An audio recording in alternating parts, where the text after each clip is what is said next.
sometimes it's like that, but t-shirts and 50-degree days don't always mean pissy hives are still happy. I got a nice pop right here earlier. There you go. That's a tender spot to get a bee sting. Hey guys, Ashby at Ashby Farms, and I'm standing here with the man that I blame for my beekeeping addiction. And this is Mike Ross. He's local to my bee club here in the area, and these hives you see off here in the corner is kind of where it got me all started. So let you know. Well, Mike, tell us a little bit about yourself. Okay, I started beekeeping in 2005, and I met up with Ashby probably what, 2015? 2017. 2017, yeah. He came over and we went through some colonies, and I guess he picked up all my bad habits. I don't know if he learned anything good or not, but he's helping me today to treat my bees with oxalic acid. Yeah. He's got the equipment for it. So how many hives do you keep all together, roughly? It's roughly 100. Roughly 100. Yeah. So I was talking to Mike just recently, and of course I use the Larabi's vaporizers, and Mike's doing the plug-in style to the generator, and I said, you know, why not just come over, we'll get the batteries, we'll do it for a day and knock all yours out. So what do you think about those? That's nice. Little faster? It's fast and it's quick. We didn't have enough batteries to do everything, but got to come back and do some more. Yeah. In a few days. We it's hard to shoot. For those of you at home don't know, it's, you know, we wear our respirators, so it's hard to shoot a video. So, you know, I'll kind of play some B-roll and show you, you know, us out there smoking them. But Mike doesn't keep bees traditionally like a commercial beekeeper might. He has, you know, let's, for instance, one here, he's got 2 here. Across this yard, he's got 4 over there, and then kind of 7 in the background. And then a lot of we went around and did most of his out yards. Some of them just have 2 right now because it's end of the year, and then some of them have 8. So he's just, you know, we would just hop in the truck and kind of bounce down the road, and we might go a half mile or 2 miles from yard to yard. And just, we were kind of talking about that earlier, which is if you're, you know, let's say you've got 100 hives, talk about maybe what you've noticed over the years with having a dense group of hives versus kind of spread out. You were telling me earlier. Yeah, if you have 6 or 8 hives or even a dozen at one location, a good location, you'll make more honey per hive, per colony, than you will where you have 40 or 30 even. We're stretching the limit in this area if we go over 20 hives as far as the peak production per colony. And that all depends on location. Some locations are a lot better, and you could stand 40. Yeah. You're part of Alamance and Caswell? Okay. And you've held, and Gifford. What positions have you held? Alamance, you're vice president? Vice president at the present. I was the president about 10 years ago for a couple of years, and I participated at Caswell County, program director. And Gifford, I just go for the meetings. Yeah. They have some good speakers I like to catch sometimes. That's our 3 immediate counties. Like I live right on the border, and then Mike's kind of just north of me, about 25 minutes. And we actually have 3 of our bee yards, I would say, in the vicinity, 5 miles away. What do you think, about 5 miles up there? And we got one more about 2 miles north of that. We got out here when I first got into this.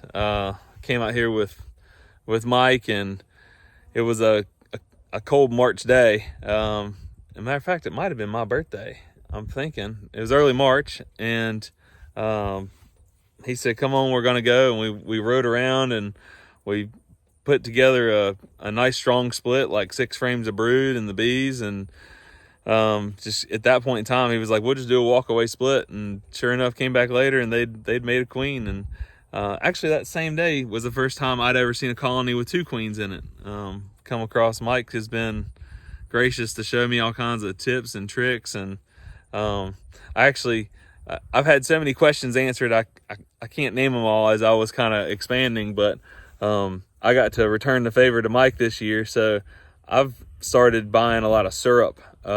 Syrup's just easier to buy already pre-mixed, and I finally convinced him. Yeah, Mike can be set in his ways a little bit. Yeah. And tell him about your experience with syrup this year.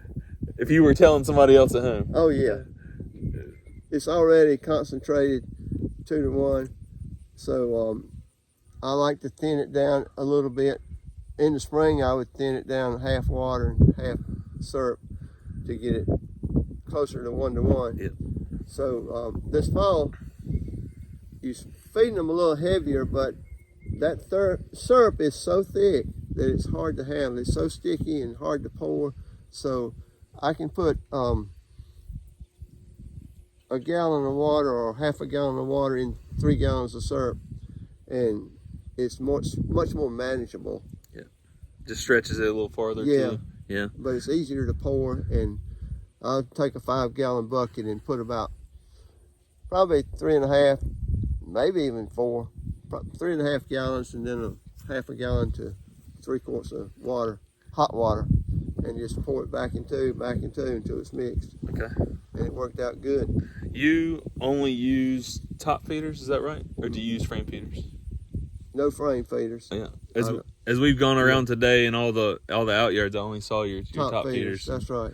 It doesn't have to be pretty. We got to laughing earlier about one of the hives. You'll see it coming up. Maybe I'll show it as we're talking about it here. But Mike said maybe some of the equipment's getting around where it needs to be retired. And I said, yeah, the bees don't care. And bees don't care a bit. I've heard that ever since I started beekeeping. Yep, the bees don't care if your bottom boards have a little rot to them. Bees don't care if you got cracks in your equipment. They're gonna be just fine. You know? Make it. Your equipment is something that works well for you.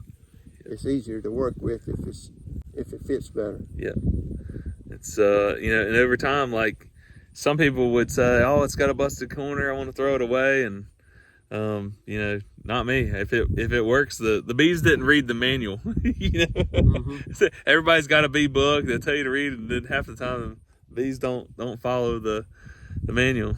How many colonies do you reckon we got done today? Doing quick math, maybe 60? Maybe 50. Maybe 50. So we got 50 done today. Got them treated with oxalic. We'll come back around here. Maybe week, 10 days, something like that. We'll hit them all one more time. And the whole goal is more treatments more often. Especially with oxalic, we want to have totally clean bees coming out of winter. Yeah. They're broodless. Seem to be broodless earlier this year than I've noticed in the past years. Yeah. If you were going to give somebody at home advice on keeping healthy bees, mite-free, or not really mite-free, but a good integrated pest management, what would be your emphasis on being a mite keeper rather than a beekeeper? Treat them when they need treating, and keep them well fed. Make sure you have your queen right, of course. Yeah. Of course, right now, a lot of people going in and they're seeing them, I don't see any brood. I don't see any eggs. Mm-hmm. People freaking out. And if you got into a colony right now and saw that, how would you feel? Well, it makes you wonder what's going on, but I've seen so much of that now that it seems normal again. Yeah. But when I first, the first ones you see that way, it makes you, especially this early in the fall, it makes you wonder why. But yeah, they'll come back. If you're at home and you've been in your colonies recently, for us, once we're done our last day of feeding, those bees are going to propolyze that lid shut. That helps hold in, and remember this too, the bees will propolyze what they want shut. Oftentimes they'll leave certain cracks open. They want a certain airflow, I mean, the bees know best. If they need to seal up a crack, they will. But you know, when we're going around doing oxalic acid and getting rid of all the mites, you know, we want as much propolis as we can, so that it's sealing up, it's holding in all that oxalic. And just to give you an idea, today we started out overnight. It was 37. I didn't get here today till 9:50. I think it was 9:15 when I got here. We talked a couple days ago about doing this, and I just said if we wait a little later in the morning, the cluster will break about 43 degrees. So I think by the time we got started around 9:30, it was about 47, and I would say it's currently 57. 50-something. Yeah, mid 50s right now. And so it's hard to do an oxalic video because you always got respirators on, and unfortunately there's a little breeze today, so the oxalic blows one direction and not getting in our eyes and whatnot. But well, if you ever watched any of my other videos, I oftentimes reference Mike Ross. This is Mike. I have a great deal of thanks for bouncing ideas off of my local mentor and getting me started, and just every time, can't say thanks enough. If it weren't for the old guys teaching the young guys, you know, we'd be lost. So make sure and when they say get yourself a mentor, this is who they're talking about. So well, I had a good one too. Okay. Don Moore, back in 2005. Yeah, he taught the bee school at Alamance County for 20 years. Oh wow, okay. And that's who got you started? Yes. Okay. Well, who knows, maybe in 20 years I'll be interviewed on somebody else's channel. So any parting words, Mike? Glad woke up not dead again today.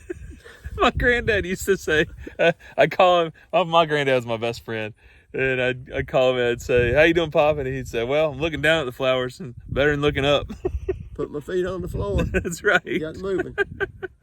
Well, guys, I hope you enjoyed this kind of a random video, but this is what we're out doing today, just doing some beekeeping, and I hope you enjoyed it. If you like this channel, like this video, you know, give me a like, subscribe, comment, all that stuff helps us get found. So till the next time, we'll see you then. Thanks again. Thank you. All right, bye.